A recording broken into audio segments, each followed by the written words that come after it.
बहराइच में सांप्रदायिक बवाल के साथ यूपी की सियासत में भी बवाल मचा हुआ है। विपक्षी नेताओं की तरफ से लगातार बीजेपी सरकार के लॉ एंड ऑर्डर पर सवाल उठाया जा रहा है। इसी बीच सपा मुखिया और सांसद अखिलेश यादव ने बड़ा बयान दिया है। उन्होंने एक्स पर पोस्ट शेयर करते हुए कहा कि चुनाव का आना और सांप्रदायिक माहौल का बिगड़ जाना ये इत्तेफाक नहीं है। समाजवादी पार्टी के मुखिया अखिलेश यादव ने अपने सोशल मीडिया अकाउंट एक्स पर पोस्ट शेयर करते हुए बीजेपी पर बड़ा हमला बोला है। उन्होंने कहा कि जनता सब समझ रही है, हार के डर से हिंसा का सहारा लेना किसकी पुरानी रणनीति है, ये सब जानते हैं। ये उपचुनाव की दस्तक है। अखिलेश यादव ने आगे कहा कि दिखावटी कानून व्यवस्था की जगह अगर सरकार सच में पुख्ता इंतजाम करे तो सब सही हो जाएगा, लेकिन ऐसा तब होगा जब ये सरकार चाहेगी। दरअसल यूपी में 10 विधानसभा सीटों पर उपचुनाव होने वाले हैं। इसके लिए सत्तारूढ़ पार्टी बीजेपी और मुख्य विपक्षी पार्टी सपा के साथ सभी पार्टियों ने तैयारियां शुरू कर दी हैं। समाजवादी पार्टी ने 6 सीटों पर उम्मीदवार के नाम का ऐलान भी कर दिया है। ऐसे में बहराइच में शनिवार देर रात मूर्ति विसर्जन के दौरान हुई सांप्रदायिक बवाल को अखिलेश यादव ने उपचुनाव से जोड़कर बड़ी बात कह दी है। मुंबई में बाबा सिद्दीकी की हत्या पर बिहार समेत कई राज्यों की रणनीति में सियासी उबाल आ गया है। दिल्ली में आम आदमी पार्टी के नेता और राज्यसभा सांसद संजय सिंह ने मुंबई में बाबा सिद्दीकी की हत्या को लेकर भाजपा पर जमकर हमला बोला है। उन्होंने कहा कि जहां भी भाजपा की सरकार है वहां अराजकता का माहौल है। भाजपा शासित राज्यों में अपराध चरम पर है। हत्या और लूट की घटनाएं तो हो ही रही हैं। संजय सिंह ने कहा कि भाजपा शासित राज्यों में अपहरण की घटनाएं बढ़ती जा रही हैं और भाजपा की सरकारें कानून व्यवस्था कायम करने में पूरी तरह से फेल साबित हो रही हैं। बाबा सिद्दीकी को लेकर संजय सिंह ने कहा कि महाराष्ट्र सरकार के पूर्व मंत्री की हत्या कोई आम घटना नहीं है। संजय सिंह ने कहा कि बाबा सिद्दीकी सत्ता पक्ष के नेता थे, उनको वायु श्रेणी की सुरक्षा मिली थी, फिर भी उनकी सरेआम हत्या कर दी गई। संजय सिंह ने आगे कहा कि राजधानी दिल्ली में एक जिम के मालिक की हत्या कर दी गई, सिद्धू मूसेवाला की हत्या कर दी गई और पुलिस कुछ भी नहीं कर पाई।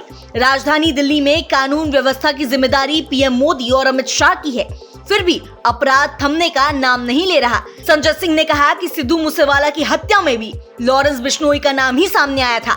बाबा सिद्दीकी की हत्या में भी लॉरेंस बिश्नोई का ही नाम सामने आया।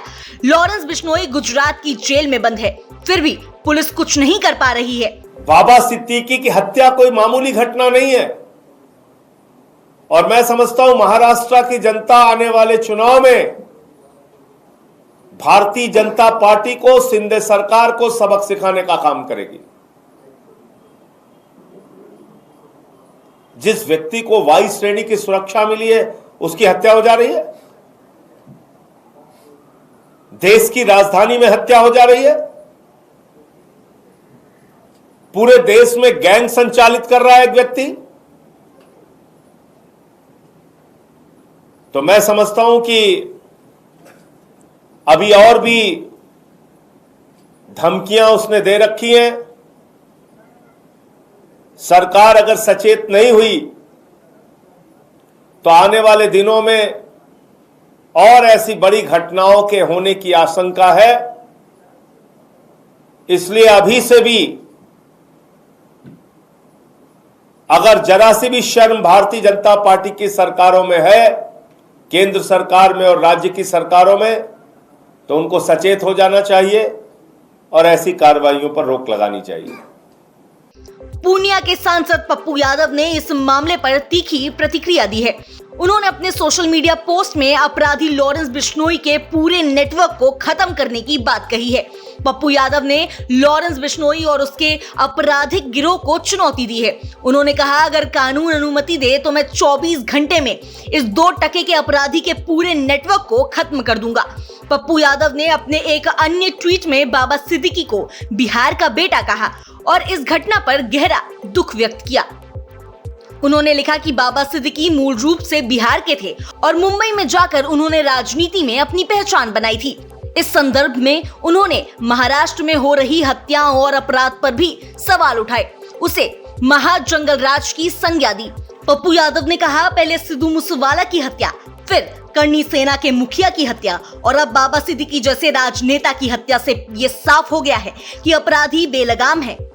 और कानून व्यवस्था नाम की कोई भी चीज नहीं बची है। पप्पू यादव ने कहा कि ये देश है या हिजड़ों की फौज, जहां एक अपराधी जेल में बैठकर लोगों की हत्या करवा रहा है और पूरा सिस्टम मूक दर्शक बना हुआ है।